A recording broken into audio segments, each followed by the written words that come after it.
Hello, my name is Jamie Sheldon, and I'm a Governor of the Royal Humane Society, and I'm honoured to read this very moving case from 1956, which is one of thousands in the Society's archive, in celebration of the Royal Humane Society's 250th anniversary.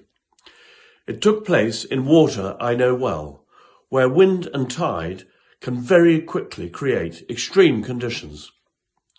To put it into context, 1956 saw President Nasser's nationalisation of the Suez Canal, which triggered the Suez crisis, the crushing of the Hungarian uprising by Soviet troops, and the first Eurovision Song Contest being held in Switzerland and won by Switzerland. So here is the story.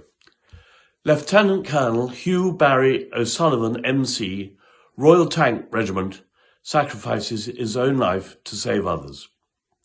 This attempted rescue took place in the sea, off Culver Cliff, Isle of Wight, on the 29th of July 1956 at 1:56 p.m. It was 1 1/3 miles from the shore in a full gale from the southwest.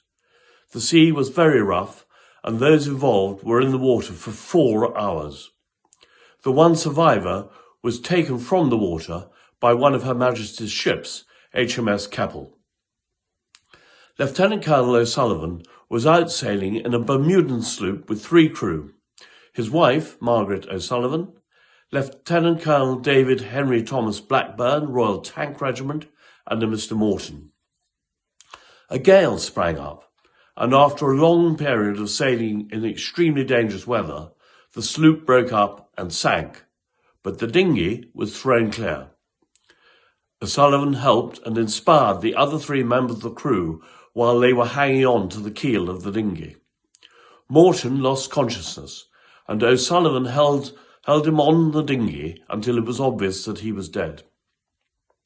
HMS Keppel came to their assistance and saw the 3 people remaining around the waterlogged dinghy. The full gale made the sea very, very rough. O'Sullivan took off his life jacket to wave to the ship and attract attention. Blackburn drifted away from the dinghy, but O'Sullivan hauled him back and continued to support him. The crew of the Keppel then took Margaret O'Sullivan aboard, but in the meantime, Blackburn drifted away again and O'Sullivan swam off to try and help him. Because of the state of the wind and the sea, the ship drifted away during the rescue of Margaret O'Sullivan and lost sight of both O'Sullivan and Blackburn. Despite a search, they were unable to find them. In such a sea, O'Sullivan, who left the dinghy to try and help Blackburn, had no chance of surviving for more than a short time, hampered as he was by his oilskins and without his life jacket.